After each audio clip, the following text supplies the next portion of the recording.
As a prank, he asked the cleaning woman to join him for a game of chess. After just 5 moves, the laughter had died completely. Have you ever witnessed someone so wealthy they've lost touch with basic human decency? That described Gregory Alton, head of Alton Cloud Systems, a man who'd constructed a business empire from data storage and corporate software solutions, yet had forgotten how to make genuine eye contact with anyone not sporting a golf club or luxury timepiece. The first December weekend had arrived just beyond Flagstaff, Arizona, marking the yearly executive getaway, one of those events where people dressed in designer clothing, fake enthusiasm for fireside conversations, and corporate bonding activities, while their thoughts remain fixed on year-end bonuses and boardroom politics. Gregory never embraced informality. Even his weekend downtime served as staged performances, opportunities to display his wealth and establish his dominance. This particular year, he'd secured a massive 4-acre property featuring 7 bedrooms, a wine cellar, and an elaborate marble and oak chessboard positioned prominently in the central hall like an altar. The attendees, senior executives, their partners, and several associates from Los Angeles had gathered Friday evening. The catering team flew in from Dallas, servers dressed in formal attire, while the housekeeping staff moved quietly in uniform, remaining unseen, or so Gregory perceived them. Camille R. Bennett had joined the team at the last moment through an exclusive staffing service.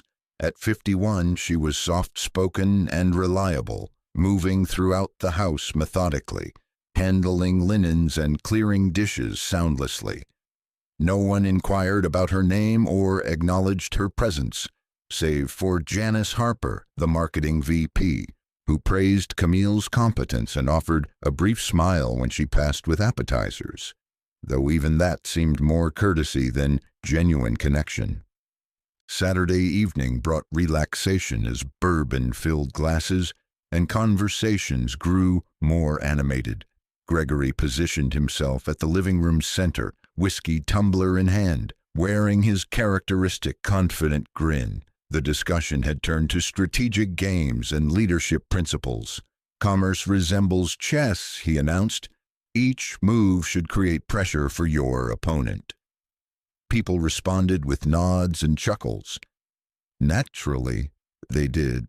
Gregory approached the chessboard, spinning a knight piece between his fingers. "Anyone care to test their skills?" he inquired, scanning the room like a predator surveying prey. No one responded.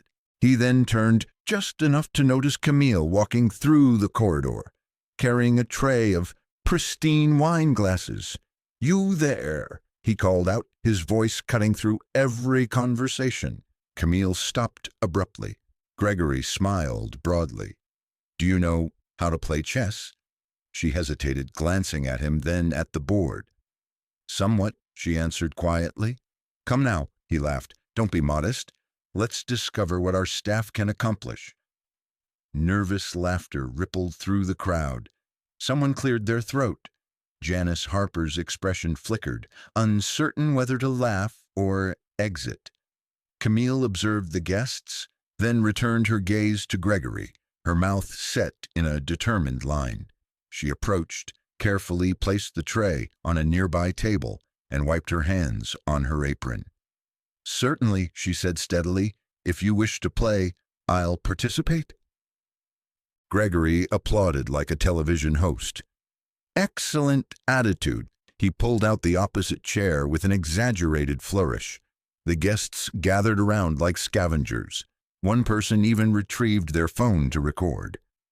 Gregory opened aggressively and rapidly, as if swatting insects rather than playing strategically. Camille showed no urgency, settling back in her seat with focused eyes and hands clasped beneath the table, appearing to have unlimited time. The laughter diminished. Something about her composure made people stop smiling. What none of them realized was that Camille Bennett had experience with this game, not just on a board, but in life itself. Camille didn't appear like someone you'd expect at a chess table. Her gray polo was neatly tucked into simple black trousers. Her shoes designed for extended work periods rather than fashion. Her braids were pinned back plainly, but her sharp, clear, observant eyes missed nothing. Gregory leaned across the board, cracking his knuckles. "Don't worry," he said. "I'll take it easy." Camille smiled slightly. "Please don't."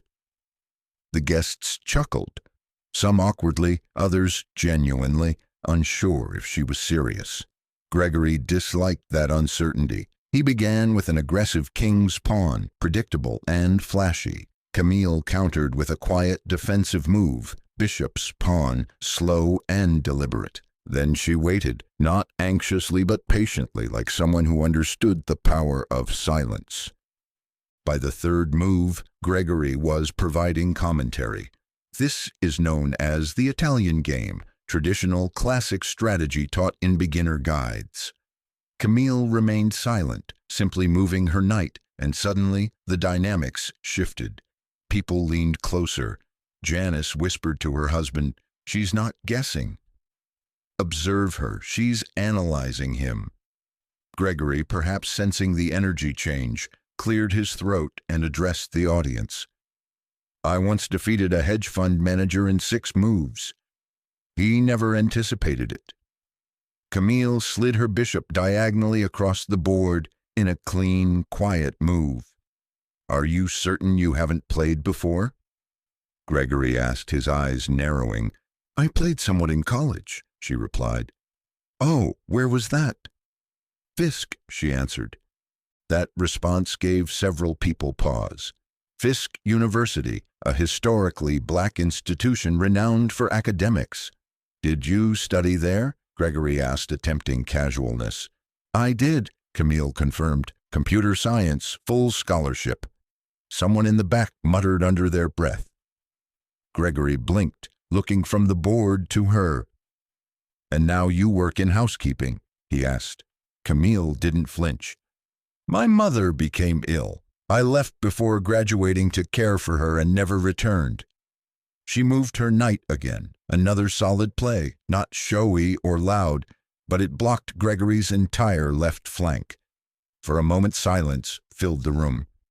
He scratched his chin, suddenly uncertain of his next move. Camille's voice remained calm. "You don't need to pursue something indefinitely for it to have meaning." Gregory stared at her. She wasn't being arrogant or performing. She was simply stating truth. For the first time all weekend, no one spoke. It felt like watching something transform in slow motion, one piece at a time. He moved his queen aggressively, attempting to reclaim territory, but she deflected effortlessly with a simple, precise pawn move. "You become trapped when you don't honor the board," she said quietly. That statement resonated differently. Gregory leaned back, laughing nervously. "Now you're quoting Sun Tzu?" Camille looked up, her expression unreadable. "No, my uncle taught me that. He worked at a tire shop in Memphis, played chess on milk crates outside during breaks." There was significance in that statement, more than Gregory could process. He looked back at the board. Something was wrong. The queen was cornered, his rook blocked, his knight trapped. He leaned in, squinting. "Wait, hold on," he mumbled.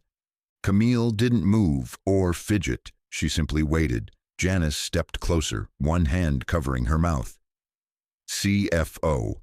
Alan Drake leaned forward too. No one was checking phones anymore. Even the servers paused as they passed. Camille reached forward, moved her rook, another quiet move that seemed small until you realized its implications. "Check," she said softly. Gregory's eyes widened. The room fell completely silent. But if Gregory thought this was merely a fortunate break, he was about to discover just how profound Camille's strategy truly was. Gregory stared at the board as if it had betrayed him. His fingers hovered over his bishop, then his knight, then back again, as if trying to force a future that didn't exist. He chuckled without humor. "This can't be happening," he muttered. Camille sat motionless, hands folded in her lap. She wasn't gloating, no smirk, no expression, just observing, like someone with nothing to prove because she didn't. Gregory cleared his throat. "All right," he said louder, "you have some skill. Perhaps I underestimated you." A few executives chuckled politely, uncertain which side of the joke they were on. "But let's be realistic," Gregory continued, forcing a grin. "One check doesn't signify much. This game is far from finished." Camille nodded slightly. "Of course, take your time." He moved a pawn to block. It was clumsy, too reactive. Camille's eyes scanned the board, her hands moving again. "You should have castled," she observed simply. Another piece clicked into position. Alan Drake raised an eyebrow. "He's being boxed in." Gregory shot him a quick glance. "It's just a warm-up." But the room wasn't laughing anymore. They were watching. Janice stepped closer. "She's constructing a trap. Look at the center." Gregory leaned forward, squinting again. He didn't want assistance, but needed it. Camille spoke gently. "The board doesn't care about your identity, Mr. Alton. It simply reflects your thinking process." The statement hit like a jab, not angry or cruel, just honest. That's when the joke began feeling like something else, something weightier, because everyone present understood what this truly represented. Gregory hadn't invited Camille to the table from generosity. He did it to show off, to generate laughter, perhaps to embarrass someone who couldn't retaliate. She was supposed to stumble, to diminish, to remind the room of their elevated positions and her lowly place. But she didn't shrink, she engaged, and every move reminded them how mistaken they were. "Wait, Gregory said, raising his hand. "Let's pause momentarily. Let's restart fresh." Camille raised an eyebrow. "You want to begin again?" He hesitated. "I mean, this was just for entertainment, right?" "Nobody's tracking scores." Her voice was soft. "Only losing players suggest that."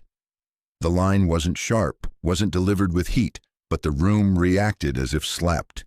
Someone near the back muttered, "She's not playing with him, she's playing through him." Gregory swallowed. "All right then," he snapped. "Let's continue." Camille moved again, this time her knight sliding into a position that trapped Gregory's rook between her bishop and queen. Another gasp. "She's closing in," Janice whispered. Gregory's cheeks flushed. He looked up, eyes darting from face to face. These were his people, his lieutenants. He paid their salaries, controlled their futures, but at that moment, none of that power helped him, because in chess, money doesn't move pieces. Only skill does, and Camille possessed it. "I mean, let's be honest," Gregory said, attempting to laugh it off. "She probably grew up playing this on porches somewhere, right?" Camille's jaw tightened. A long silence followed. Then she spoke. "Number Y grew up in a 2-bedroom apartment above a barber shop in Little Rock. We didn't have a porch. We had a coffee table with a broken leg and a hand-me-down board missing 2 pawns." She looked him in the eyes. "I replaced them with bottle caps and still defeated my brothers every week." That line wasn't just a comeback, it was a reminder. She didn't learn the game in comfort. She learned it in the spaces where people like Gregory never had to exist. And somehow, in that space, she built the kind of discipline money couldn't purchase. Gregory looked back at the board. He moved his queen to counter, but it was too late. His right side was exposed. Camille leaned forward. "Check again," she said. This time, no one spoke. But the more he attempted to win, the clearer it became that this wasn't just a game anymore. It was a mirror, and Gregory despised what he saw reflected in it. By the 7th move, something in the room had transformed. You could sense it. No more polite chuckles, no more sideways smirks. Just silence. Gregory's posture stiffened, his fingers tapped the table edge. He was accustomed to control, to entering any room knowing it belonged to him. But here, Before this chessboard, Camille had taken that from him without raising her voice or breaking composure. He tried acting casual, leaned back, sipped his scotch. "You all act like she's Magnus Carlsen or something," he said, forcing a chuckle. "Give me some breathing room." Nobody laughed with him this time. Camille didn't respond. She didn't need to. Her next move, queen to g5, tightened the grip. His remaining knight was trapped, his rook pinned. His king sat exposed like a man without allies. "She's suffocating his defense," Ellen muttered. Janice nodded slowly. "She's not rushing. That's what makes it worse." Gregory's eyes scanned the board like a man facing an impossible deadline. He moved a pawn, anything to survive, but the moment he released it, Camille's hand moved. She slid her rook to the corner. "Double threat," she said. "Check in two." Someone in the room actually whispered, "Damn." Gregory's jaw clenched. "Now you're just showing off." Camille looked up, unbothered. "You invited me to play. I'm playing." It wasn't arrogance. It was fact, and it left no room for ego. He gritted his teeth. "Are you trying to prove something?" She leaned back, folding her hands. Number, "Just tired of pretending I don't know how to win."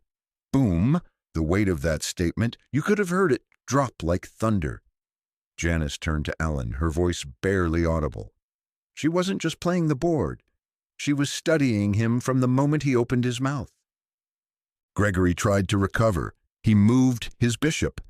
Camille didn't even flinch. "I told you," she said softly, "3 moves." She reached out, calm as ever, and slid her queen forward. "Checkmate." Gasps. One of the assistants actually dropped their drink. The room froze completely, all eyes on Gregory, all eyes on Camille. Gregory stared at the board, his hand hovering, then dropping. He couldn't deny it, couldn't fake his way out, couldn't make a joke large enough to erase the fact that he'd just been outplayed by the very woman he thought he could mock.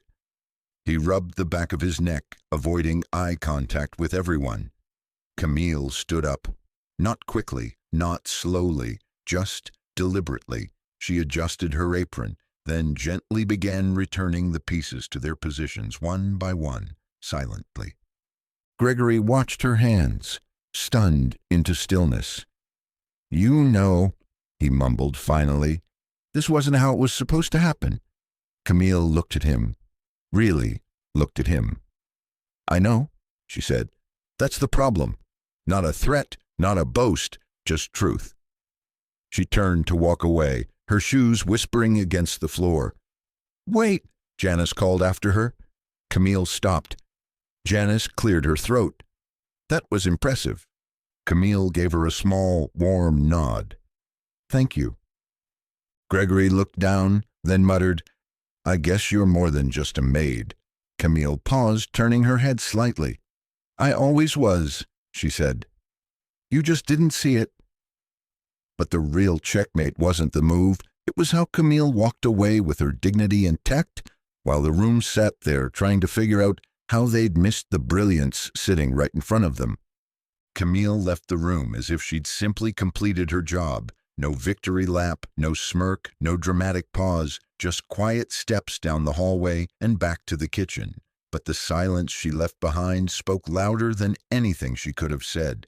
Gregory remained seated at the board, elbows on the table, his drink untouched. He stared at the chess pieces as if they'd betrayed him. Someone finally broke the silence. Janice turned to the others. "You all witnessed that, right? That wasn't just a game." Alan nodded slowly. "He tried to use her. She didn't just win. She taught him something." Across the room, phones were lowered. Conversations came in hushed tones, awkward and fragmented. The power dynamic had shifted without warning, and no one knew how to conduct themselves. One of the younger executives, Jason, fresh from business school, shook his head. "I feel like I just watched a movie or something. That didn't feel real." "Oh, it was real," Janice said. "You just weren't expecting the ending." Gregory finally pushed back from the table, the chair making a harsh scrape on the floor. He stood up, exhaling like the wind had been knocked out of him. No words, just the look of someone realizing too late that he wasn't the smartest person in the room. He looked around, met a few eyes, then dropped his gaze again. The guests began to scatter quietly, conversations picked back up in low tones, but nothing sounded the same. The mood had cracked. People were watching him now, not because he was the boss, but because they didn't know what to make of what they'd just witnessed. In the kitchen, Camille washed a few glasses. Nothing fancy, no ceremony. She stood by the sink as she had for every event she'd ever worked, only this time something felt different, even if she never said a word. Janice stepped in. Camille didn't look up immediately, but felt her presence. "Hey," Janice said gently, "I hope that didn't make things harder for you." Camille glanced at her, drying her hands with a towel. "You mean harder than being mocked in front of 30 people? Janice looked down, embarrassed. "Fair point." Camille gave a small smile, not bitter, just knowing. "It's all right. I've been invisible in nicer rooms than that." Janice stepped closer. "I just want you to know that was one of the most graceful things I've ever seen. You didn't just beat him. You carried yourself with more class than half the people in that room combined." Camille nodded. "Thanks." Janice hesitated, then asked, "You ever think about returning to school?" "I mean, I used to," Camille said. "But sometimes life doesn't give you that kind of space. And then one day you realize everything you had to give, you gave somewhere else." Janice didn't have a response, just respect. Meanwhile, back in the living room, Gregory stood alone by the fireplace. He poured himself another drink, but didn't touch it. His mind wasn't on the scotch. He looked over at the chessboard, pieces now reset. Camille had done it without being asked. He hadn't said thank you, and now, standing there, he realized he didn't just lose a game. He exposed something ugly, not just to the room, but to himself. He couldn't laugh it off, couldn't spin it. Camille hadn't yelled, she hadn't called him out, she hadn't needed to. Her calm intelligence had done all the talking. He took a deep breath. For the first time in a long time, Gregory Alton felt small, but what lingered in the air wasn't just the memory of the loss. It was the question no one in that room could stop asking themselves. What else have we been blind to just because we never bothered to look closer? Sunday morning arrived with the aroma of fresh coffee, eggs, and silence. The usual brunch chatter was gone. People sat around the long oak table, moving food around their plates, stealing glances at Gregory, who looked like he hadn't slept. Camille moved between the tables, refilling coffee. Quiet as always, same uniform, same steps, but everything felt different, as if the room knew. Now she didn't need to say a word to hold their attention. Alan broke the quiet. "Hey, Camille, you ever think of teaching chess?" She looked up mid-pour. "Not really," he chuckled. "You should. I'd sign up in a heartbeat." Gregory sat at the end of the table, watching. He hadn't touched his plate. "Camille," he said suddenly. She turned slightly, waiting. "I owe you an apology," he said. His voice wasn't strong. It was low, heavy. "What I did yesterday wasn't just a bad joke. It was disrespectful. I saw you working and I thought I was being clever. I wasn't." Camille said nothing, just listened. "I thought bringing you into that game would make people laugh. I didn't expect you to, win," she offered softly. "Yeah, that hurt." A few heads turned toward her, waiting for what she'd say. Some expecting a comeback, some a speech. But Camille wasn't performing. "You didn't respect the board," she said, "and you didn't respect me. That's what hurt. Not the joke, not even the assumptions. Just the fact that I was never meant to be taken seriously." The room held its breath. Gregory swallowed hard. You're right. He stood up slowly. And I've got a lot to think about. I spent years convincing myself I see people clearly. Turns out I've been looking through some of them. Camille gave a small nod. Seeing people clearly starts with looking without judgment. Gregory looked like he wanted to say more, but didn't know how. He just nodded and sat down. The table stayed quiet for a moment longer, then gradually conversation returned. Less forced now, softer, more human. After brunch, as the guests began packing up and staff prepared for departure, Janice found Camille in the hallway near the back stairs. I meant what I said yesterday, Janice told her. You don't need to play for applause. You already earned something more valuable. Camille raised an eyebrow. What's that? Respect. And not the cheap kind. The kind that changes how people move. Camille smiled at that. Maybe, but respect is only worth something if it changes behavior. Janice nodded. Then I hope yesterday sticks. Later, as Camille finished loading towels into a linen cart, she felt someone approach behind her. It was Gregory. He didn't say anything right away, just handed her a folded envelope. She opened it after he left the room. Inside was a handwritten note. You taught me more in 15 minutes than most consultants have in 15 months. You reminded me that power isn't in how loud you speak, but how well you listen. Thank you for playing the game and for winning it with grace. Underneath was a check. It had more zeros than she expected. She folded it back into the envelope, tucked it into her apron, and returned to her cart without a word. She'd already won.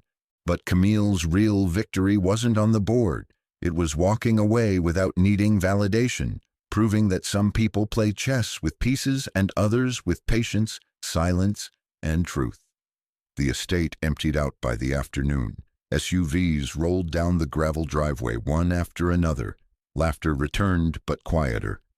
Luggage clicked across stone tiles, and the hum of idle conversation filled the gaps where silence had stretched only hours earlier.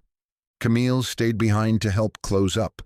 She wiped counters, double-checked guest rooms, folded throws in the sitting room, the same work, the same pace. But every now and then someone stopped to thank her, not out of habit, but because they meant it. As she cleaned the chess table one last time, she paused just for a second. The board was reset, the pieces waiting, white and black, equal until someone makes the first move. She looked at the queen, the same piece she'd used to corner Gregory's king, to undo every smug grin and careless insult. She didn't smile, didn't sigh. She just set the queen upright again, perfectly centered, then turned and walked away. Back in Flagstaff, Gregory sat alone in his office on Monday morning. He didn't tell the story at work, didn't brag, didn't spin it into a clever anecdote. He just sat at his desk, eyes drifting to the framed photo of his executive team, most of whom had been there watching. He opened his laptop, pulled up the company's HR records. After a long pause, he typed, Create Initiative, Professional Development Program for Support Staff. Include tuition reimbursement. Then he opened another tab and searched local chess clubs in Phoenix. Not to win, just to learn. Camille never told anyone what happened at the retreat. She didn't need to. The lesson wasn't in the story. It was in how she carried herself afterward. She still worked, still swept, folded, scrubbed, but the people around her saw her differently now. They didn't just nod in passing. They saw her, and maybe more important, they started seeing each other too. There's something about a chess game that reveals truth. It strips everything down, takes away titles, takes away wealth, takes away assumptions. In the end, it's just two people, thinking, reacting, planning, and that's the point, isn't it? Life isn't about how loud you speak, or how expensive your suit is, or how many people clap when you walk into a room. It's about how you move, with discipline, with grace, with integrity. Camille didn't need a degree on the wall to prove she was smart. She didn't need a spotlight to prove she mattered. All she needed was a moment. And when that moment came, she moved right past the noise, right through the disrespect, and right into the kind of victory that doesn't need to be announced. So here's the question. How do you move when no one's watching? Because the game, it's already on. You just might not know who's sitting across from you yet. If this story made you pause, even just for a second, then carry that with you. Look closer at the people you pass by. Ask yourself if you're really seeing them. And when it's your turn to make a move, do it with humility. Respect isn't something you demand. It's something you earn. And sometimes it comes from the quietest voice in the room.